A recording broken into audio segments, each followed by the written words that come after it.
देख रहे हैं न्यूज़ एबीपी, सबसे पहले सबसे तेज खबर। उत्तर प्रदेश बलिया से।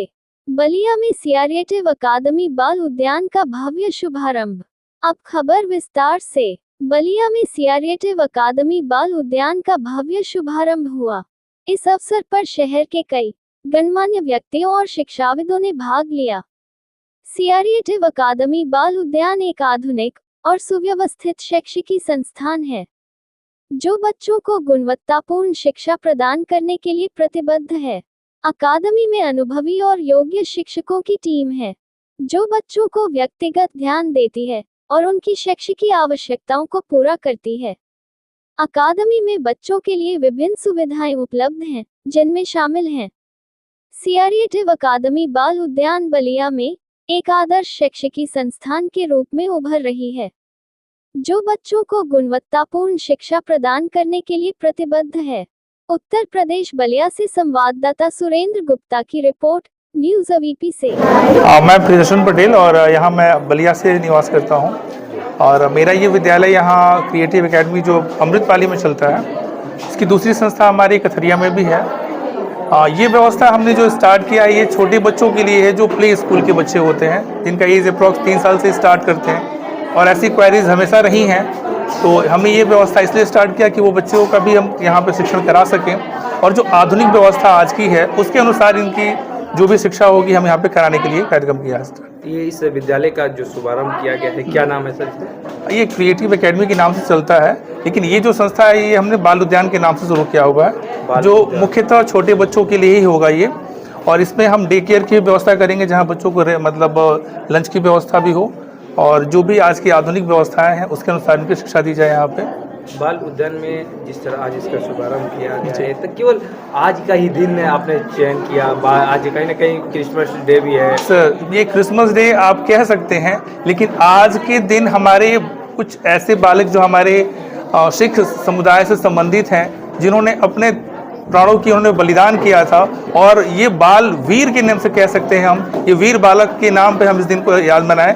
इसलिए हमने इस दिन को इसलिए चुना कि भाई ये बच्चों से जुड़ा हुआ दिन है और स्पेशल डे बच्चों के शौर्य को दिखाता है, इस वजह से हमने आज का दिन चुना था। किस उद्देश्य के साथ आपने सर इसकी शुरुआत किया और क्या उद्देश्य है? क्योंकि ये कहीं ना कहीं ये गांव टाइप का इलाका माना जाता है, जो शहर से सटे हुए है। हाँ, तो क्या उद्देश्य है इसको शुरुआत? हाँ, निश्चित तौर पे आप कह सकते हैं कि हम ग्रामीण क्षेत्र से यहाँ से जुड़े हुए हैं, लेकिन आज का कोई भी क्षेत्र विकास से छूता नहीं है। हर क्षेत्र और हर बच्चा पढ़ाई के लिए और अपने विकास का पूरा अधिकार रखता है, और इस सिलसिले हमने यहाँ पे प्रयास किया कि वो सारी सुख सुविधाएं जो बाहर मेट्रो सिटीज़ में हैं, जो बाहर के शहरों में हैं, हम वहाँ पे उनको दे पाएँ। क्योंकि एक बच्चा ही एक देश का बोल सकते हैं कि कर्मधार होगा। तो एक बच्चे का अगर विकास सुचारू रूप से ना हो, अगर उनके बचपन का ध्यान हम नहीं रखेंगे, तो निश्चित तौर पे ये हमारे लिए एक व्यवधान का काम करेगा। और इस चीज़ को हमने ध्यान में रख के हमने ये व्यवस्था स्टार्ट किया कि ताकि यहाँ के जो आपने बताया कि काफ़ी पिछड़ा क्षेत्र है, तो इस चीज़ को हम रखें कि ताकि इस क्षेत्र के बच्चे भी आगे बढ़ सकें और वो सारी व्यवस्थाएँ जो बाहर की जगहों पे मिलती हैं वो हम यहाँ पे दे पाएँ। लेकिन सर, जिस तरह बात की जाए, कहीं ना कहीं बच्चों को, बड़े बच्चों को तो समझाना बहुत ही आसान बात होता है। सही बात। अभी ने सर से जो मंच से आह्वान कर रहे थे कि गोला बनाना सिखाना, मतलब प्रारंभिक शिक्षा सही बात, बड़ा जिम्मेदारी माना जाता है। तो कैसे प्रारंभिक शिक्षा को आप लोग आगे बढ़ाते हैं सर? निश्चित तौर पे आपने ये जो बताई कि देखिए आज के टाइम में शिक्षक तो सभी चाहते हैं कि हम पढ़ा सकते हैं, हमारे पास योग्यता है, लेकिन जहाँ छोटे बच्चों की बात होती है ये सबके बस की बात नहीं होती है। इसलिए हमारे यहाँ जो लेडीज जो फीमेल टीचर्स हैं उस पर पूरा फोकस करते हैं, और वो फोकस करते हैं उन सारी चीज़ों को, जैसे एक माँ केयर करती है अपने बच्चों का, वैसे वो सारी व्यवस्था, उनके ध्यान रखना, उनके हर तरह का ज़रूरत को ध्यान रखना। इसलिए हमने जो मेन फोकस जो टीचर्स का रखा है वो फीमेल्स का है यहाँ पे, जो बच्चों का विशेष तौर पर ध्यान रख पाए।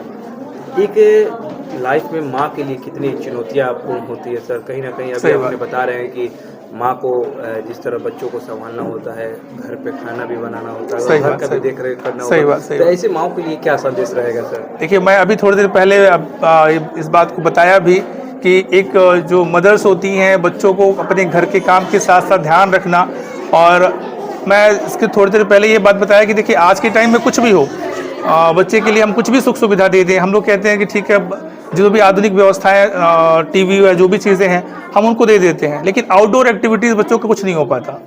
तो इसलिए यहाँ पे ये समस्या होती है, बच्चों के विकास सर्वांगीण नहीं हो पाती। इसलिए सारी व्यवस्थाएं हम प्रयास करेंगे कि जो भी बाहर की एक्टिविटीज़ हैं वो बच्चों को हम इंडोर अवेलेबल करा पाएँ। एक लास्ट सवाल सर आपसे बात करना चाहेंगे।